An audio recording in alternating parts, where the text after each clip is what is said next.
The Kraft Foods Company, makers of Kraft Oil, that wonderful salad and cooking oil, presents Willard Waterman as the Great Gildersleeve.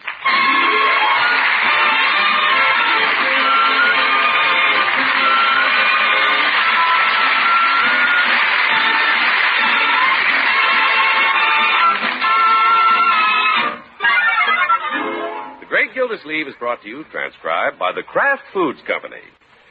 Have you ever tried popping corn in Kraft oil? Believe me, it's the easy way to fix delicious popcorn.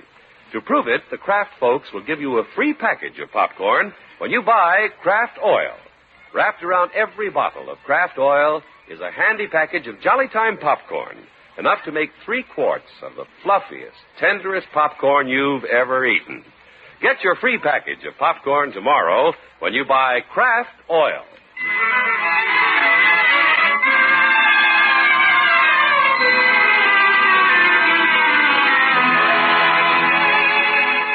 Well, there are folks who like their kinfolks for neighbors, and there are folks who think their kinfolks should live 40 miles away. They just want to see them when they want to see them. Now, Mr. Gilsleeve likes his niece and her husband right next door. Of course, it gets confusing sometimes, like when the mailman leaves mail in the wrong box. Has the mailman come, Bertie? Yes, sir, Mr. Gilsleeve. I just heard him drop something in the box. Well, I'll take a look. Yes, sir, there's something in there because I just heard him blow his whistle and flip the lid. Well, quite a stack of letters this morning. Yes, sir, it's getting close to the first of the month. The mail's going to be heavy for a few days. Yeah. Might as well start at the top, I guess.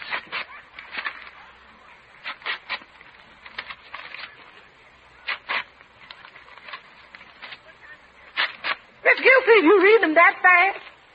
Well, I'm an executive, Bertie. At the water department, I open all the letters at once and then read them. Yes, sir, then run for your checkbook. Let's see what this is about. Dear fellow consumer, this is to inform you that we find it necessary to increase our rate. Who's increasing their rates? The envelope says the water department. Oh, my secretary didn't have to send me one of these. File it in the incinerator, Bertie. Yes. Yeah, better run through these in a hurry. Now, let's see. Dear sir, we have your letter of the 20th, and are pleased to hear that you contemplate an early trip to Center City. Well, that's not... Wait a minute. I'm not planning any trip to Center City. No, sir? What else does it say? The disposition of this property is so urgent, we advise you to come at once, prepared to make a down payment. What is this? I don't know, but it sounds like a good deal. Oh, didn't look at the heading, Bertie. This letter's addressed to Bronco. Well, that letter should have gone next door. I'll take it over to Miss Marjorie right now. Wait a minute, Bertie. Wait a minute. I wonder why they didn't tell me they're thinking of moving. Oh, they wouldn't move without saying something to you. That letter's probably about something else. Of course, I don't want to pry into things.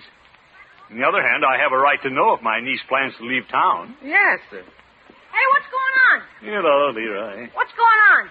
Mr. Gilsleeve's reading Mr. Bronco's mail. Yeah? Well, by George, this doesn't look right to me. Reading his mail doesn't look right to me either.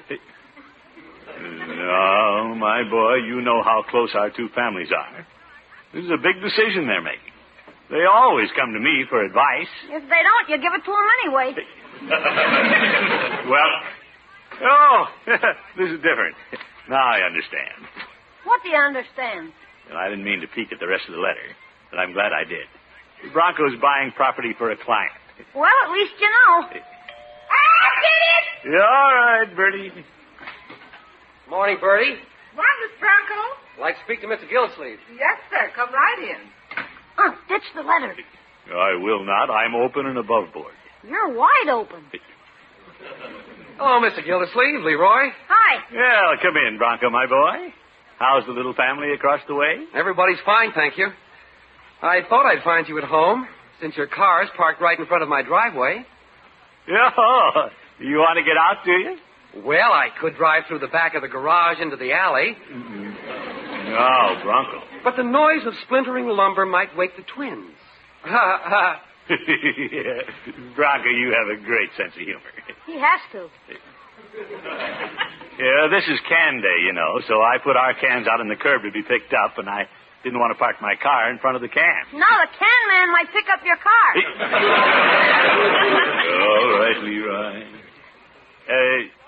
aren't upset, are you, Bronco? Oh, no.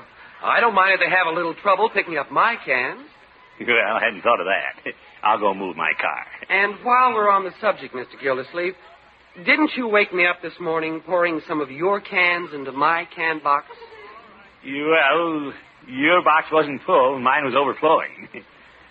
I suppose I should have taken your box out to the street. Oh, that's all right. That's all right. It was a little heavy, but Marge and I managed it. Sorry, Bronco. Well, that's all I had to say. Just a neighborly call. Oh, wait a minute, Bronco. You got a letter here. I have? Oh, yes. It came this morning. It's been opened. Yes, I want to talk to you about that. About how it happens to be open? No, about what it says inside. Please. Please do. Then I won't have to read it. Oh, brother, this is going to be brutal. Of course, I opened it by mistake, Bronco. Oh? And I was halfway through it before I realized it wasn't for me. Oh. For a minute, I thought you and Marjorie were buying property in Center City. It's for a client of mine, Mr. Gildersleeve. Oh, yes, I know now. I almost forgot you're in the real estate business. Of course, I knew you wouldn't move Marjorie and the twins without consulting me. Well, I'm in a hurry if I may have my letter. Oh, yes, indeed. Excuse me. Here you are. I'll be on my way. You 1 minute, Bronco, and I'll move my car. Never mind. I'll just drive to the garage. Gee, Bronco must have gotten up on the wrong side of the bed.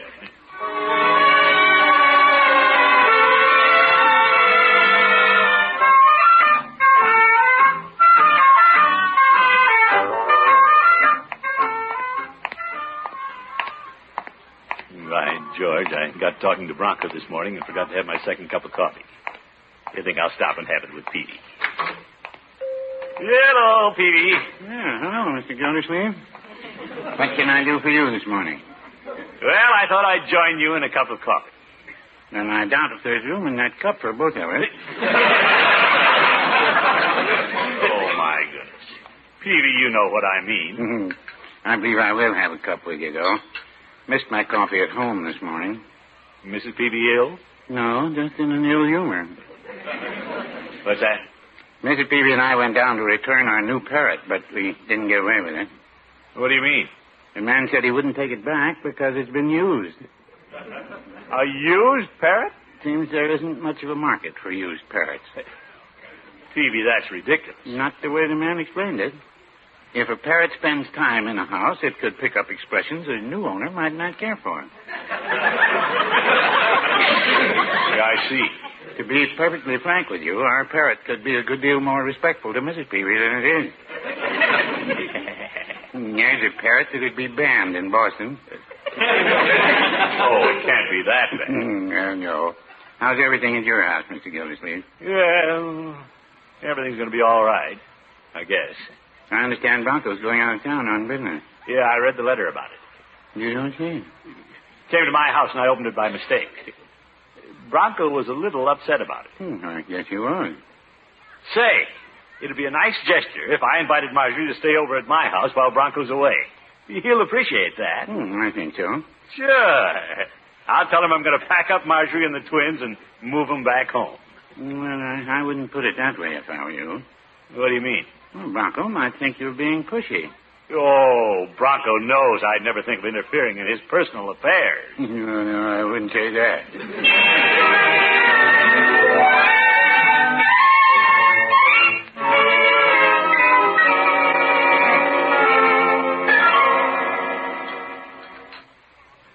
Well, Marjorie, it's nice to have you back home, even if it's only for a couple of days. Well, thank you, Unky.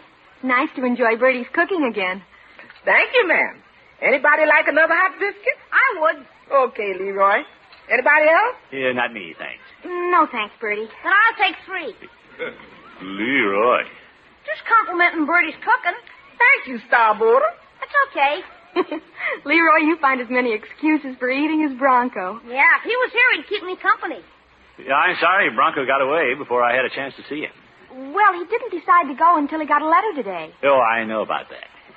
Unky, what if Bronco should phone me tonight? He doesn't know I'm over here. Well, do you think he will, my dear? I remember when Mr. Bronco was calling her every 30 minutes. Well, that was before they were married.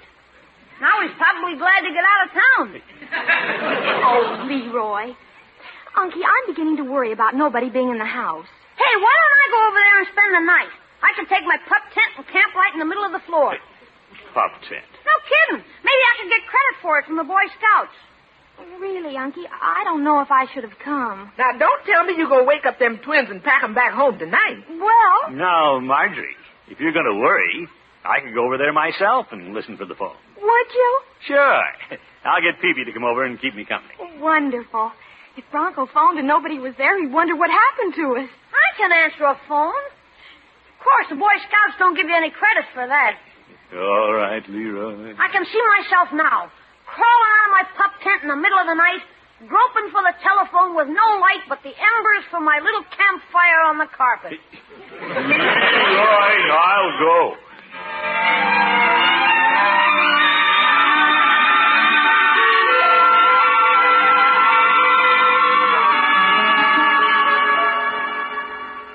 Yeah, it's very comfortable here in Bronco's house. And if he should phone, I'll be on the job. He's pretty blustery out tonight. Maybe that's why Peavy's so late.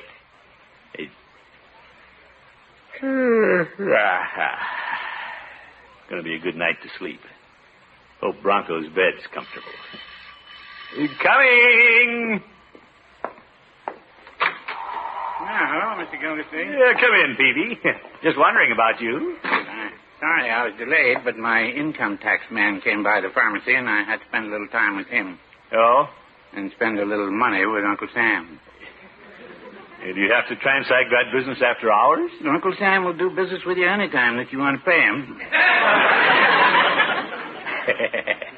Yeah, let me take your things, Peavy. A little rough out, isn't it? Yeah. I would have gone home, but Mrs. Peavy's spending the evening with Winston Churchill. Winston Churchill? She's reading his latest book. Oh. And when she's reading, she doesn't pay much attention to me. Yeah, I see. Shall we play a game of pinochle? But I was just thinking on the way over, Mr. Gildersleeve, if it suits you, we might look at television. They're showing a movie I haven't seen in 20 years. Sure, let's turn it on, Peavy. What channel? It's on 4. Yeah, there we are. Nice set. Yes, but Bronco's had a little trouble with reception, he tells me. Well, weather conditions could have something to do with it. All we're getting is snow. Yeah, we can open the window and see there. Right, George, I'm going to make a few adjustments on this set. You think you should, Mr. Gildersleeve? Why not? Take it with mine all the time. That's what I say. One of those tubes doesn't look like it's putting out much. I'll take it out and check it. Don't you think you should turn off the set first? Oh, yeah, good idea.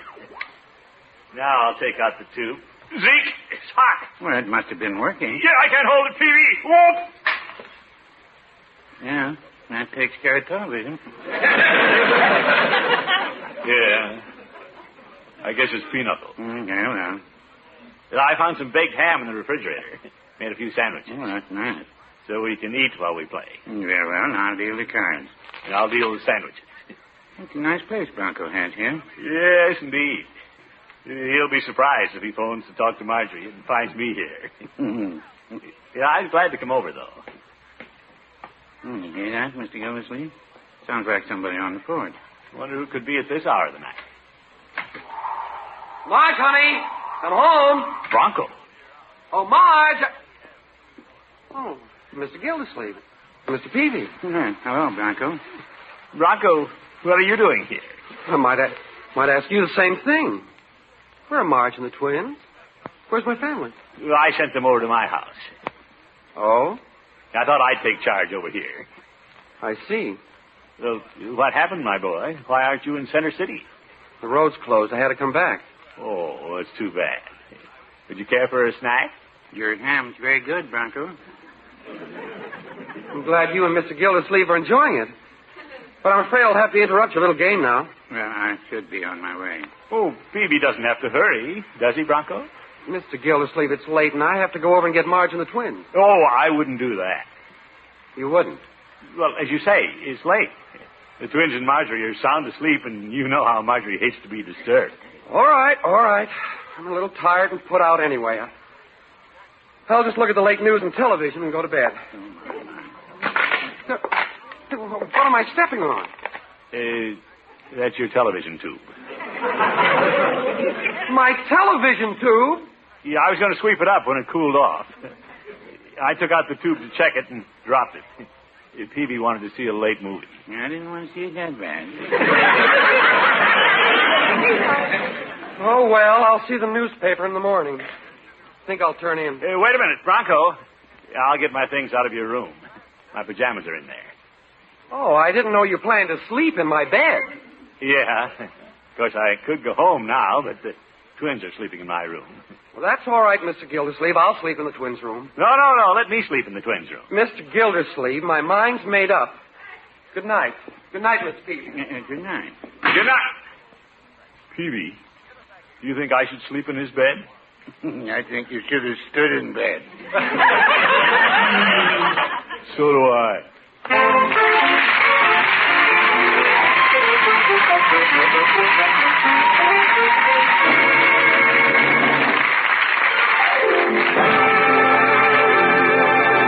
The Great Gildersleeve will be back in just a minute. Say, Mom, how long has it been since your family has enjoyed homemade popcorn, salted just the way you like it and temptingly covered with melted parquet? To show you the easy way to fix popcorn, the Kraft folks are making a very special offer. For a short time, you'll get a package of Jolly Time popcorn absolutely free when you buy a bottle of Kraft oil at your grocer's.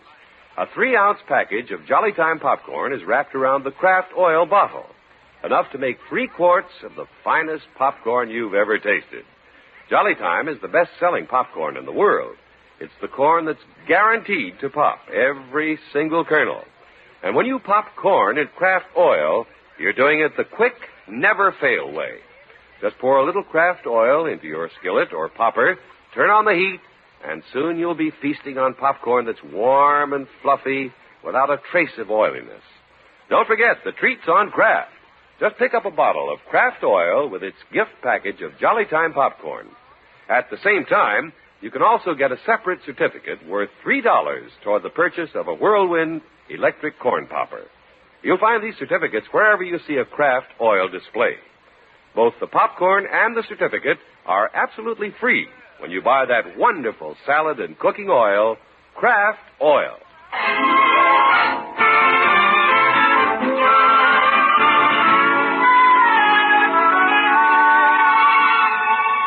Well, when Mr. Bronco was called out of town on business, Mr. Gildersleeve had Miss Marjorie and the twins stay over here while he took care of things at their house. Bertie heard somebody drive up late last night and couldn't wait to ask, Mr. Gildersleeve, what happened? Bronco came back home unexpectedly, Bertie. He did? Ain't that nice? Well, he seemed to be upset because I was there and his family wasn't. Yes, sir. Why didn't he come over here? Well, it was so late, we both agreed we wouldn't disturb Marjorie and the twins. Oh, I think you should have told Miss Marjorie he's here. Well, I'm going to do that first thing, Bertie. I don't want any more misunderstandings. No, sir. Somehow, Bronco always has the impression I'm trying to run things for him. I wonder how he got that. This is not a laughing matter, Bertie. Oh, no, sir. Hi. Morning, Leroy. Hello, my boy. What isn't a laughing matter? Leroy, sit down and eat your prunes. I know they aren't a laughing matter. What is? Young man, this is something that concerns just Bronco and me. You mean Bronco is no laughing matter? What are we hiding? Good morning. Morning, Miss Marjorie. I better go get breakfast. Hi. Hello, my dear. Who's hiding what? Nobody's hiding a thing. Marjorie. Get in! You get the breakfast, Bertie. I'll get the phone. Marjorie, I want to talk to you about Bronco. He's a little upset with me. Oh, don't be silly, Unky. We're both very fond of you. Hey, it's Bronco on the phone. Oop. Bronco, is he calling from Center City? He's phoning from your house. From our house? Yes, indeed. I was about Unky, did you know he's home? Well, he came home while Mr. Peavy and I were playing pinochle. You mean you sat there playing pinochle and didn't tell me my husband was home? Well, it was late, and I didn't think he should disturb you and the children. Not disturb me? Oh, so now you've taken it upon yourself to tell Bronco he can't see me. But That's why I wanted you to be over there so you could tell me if he called. I was going to. When? Sometime today? Or wait until tomorrow? Marjorie, don't you get upset with me the way Bronco is. Hey, Aunt, Bronco wants to know why he can't talk to his wife. I'm coming. Uncle Mort, this is the last straw. I better grab it and run.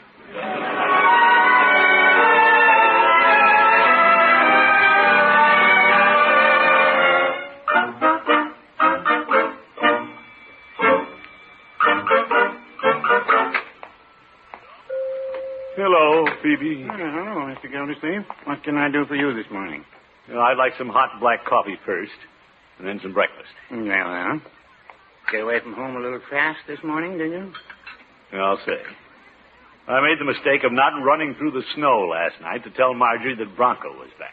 Well, a long time ago, I decided to tell Mrs. Peavy everything she was likely to find out. I guess that keeps you out of trouble. No, but it helps. Come to think of it, I don't know why I should be on the defensive. I had nothing but the best intentions toward the kids. Well, sometimes you don't get much credit for good intentions. Yeah, you're exactly right, Pete. It's easy to see that I'm not appreciated. Yeah, I've done a lot for those kids. Yes, you've even overdone it. You bet. What would they do if I moved away from them? Dance in the street? No, Phoebe. Yeah, I remember how I felt when that letter came and I thought they were leaving me. Yeah, I might just move to another state. That'd show them. Oh, you wouldn't move out of the state. Well, what would the next water commissioner do? Well, I might move as far as Center City and commute. You're going to a lot of trouble, aren't you, just to prove they can get along without you? No, don't fool yourself. Marjorie and Bronco are very fond of me, and they'd come around in a minute if I dropped the hint that I might move at least to the other side of the town. Well, you're getting closer to home. Welcome back to Summerfield, Mr. Gildersleeve. You think I'm kidding, but I'm not. You know what they say. You never miss the water until the well runs dry.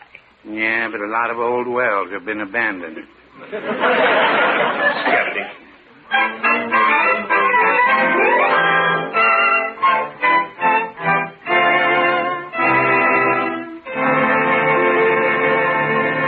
By George, I'm going to get the little family back together. They say the best defense is a good offense. They're both angry at me. You know, I'll get the jump on them and go over and pretend I'm angry at them. Sort of a sneaky trick to make them think I'm going to move. But I have to teach them a lesson. Oh, hello, Unky. Marjorie, I want you to hear what I have to say. What do you have to say? Goodbye. Goodbye. Are you going out of town? Well, I thought about that. But I decided to settle for the outskirts. What are you talking about? I'm just about fed up with the way things are going around here. Leroy and I are moving. Oh? Is that all you have to say? Oh? Come in, Unky. Well, I don't have much time, but thank you. Isn't this a sudden decision? It's the only decision. I don't have to tell you why I've made it. It's obvious that we aren't getting along. Oh, well, we have our little flare-ups. I'll say. But we've had the last one. I'll sell the house, and Leroy and I'll take a little cottage at the edge of town, where we won't be in your way. Well, Unky, if we've hurt you... No, don't think I'm hurt. I've got to hide like an elephant. You sound so serious. I am serious. If Bronco doesn't want to say goodbye, that's up to him. Oh, for heaven's sake, Unky. Of course, if he does want to come over and say goodbye, I'll be home all afternoon. Oh, I'm sure he'll want to see you the minute he gets here.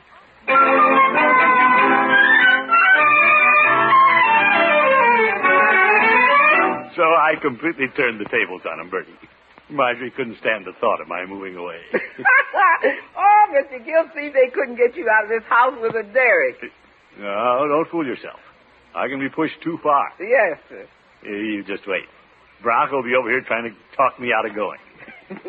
Well, there's somebody on the porch now. Yeah, I knew it. He's coming over to beg me to stay.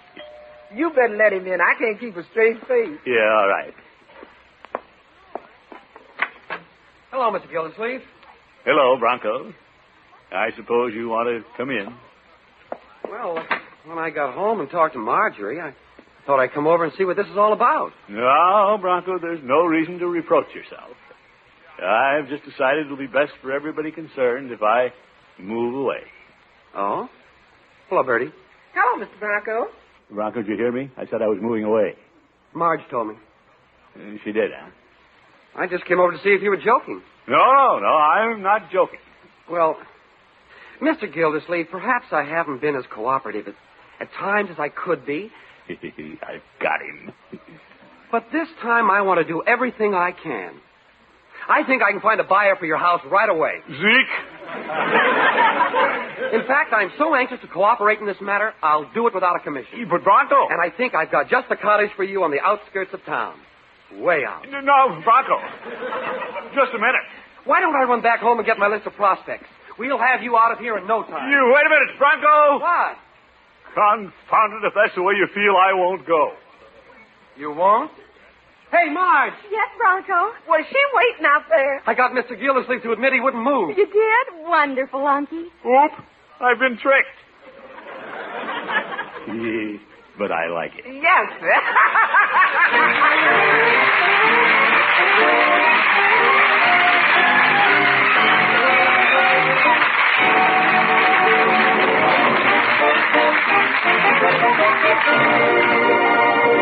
The great Gildersleeve will be with us again in just 30 seconds. Just a reminder about Kraft Oil's wonderful offer to give you a 3-ounce package of Jolly Time popcorn absolutely free with every bottle of Kraft Oil you buy. Kraft makes this offer to prove that the easiest way to popcorn is the Kraft Oil way. Next time you're shopping, be sure to get your gift package of Jolly Time popcorn. It's free when you buy a bottle of Kraft Oil.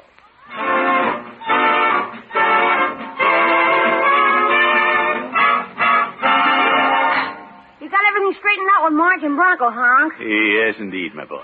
I guess you're sorry you ever suggested Marge and the twins come over here. Well, as it turned out, it was a great idea. Cleared the atmosphere, and the little family is closer than ever. Miss Gildersleeve. Yes, Bertie? You know them new shoes you bought last week? Yeah, what about them? I'm afraid I have to tell you they've shrunk a little. They shrunk? The twins were selling them in the bathtub, pretending they was gunboats. Zeke! Great idea you had, Honk. Oh, well, good night, folks.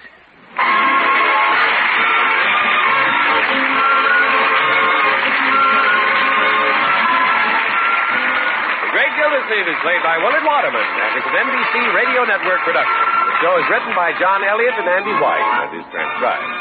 Included in the cast are Walter Tetley, Mary Lee Robb, Lillian Randolph, Lee Millar, and Dick LeGrand. Musical compositions by Jack Meekin. This is John Heaston saying good night for the Kraft Foods Company, makers of the famous line of Kraft quality food products. Be sure to listen in next week and every week for the further adventures of the Great Gildersleeve.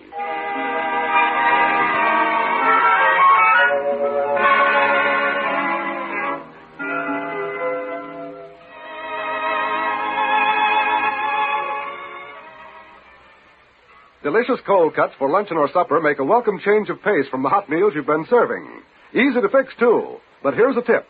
Be sure there's delicious Kraft-prepared mustard on the table, because when you add a little mustard, you add a lot of tang. There are 2 kinds of Kraft mustard: mild Kraft mustard, so smooth and delicately spiced, and Kraft mustard with snappy horseradish added to give it extra zip. Keep both kinds on hand for different tastes. Next time, get Kraft-prepared mustard.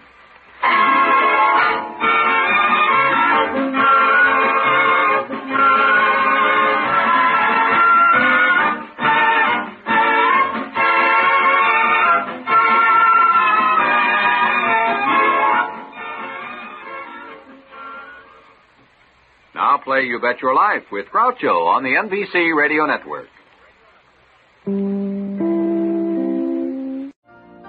You've been listening to the OTR Gold Network. Find more classic radio at otrgold.com.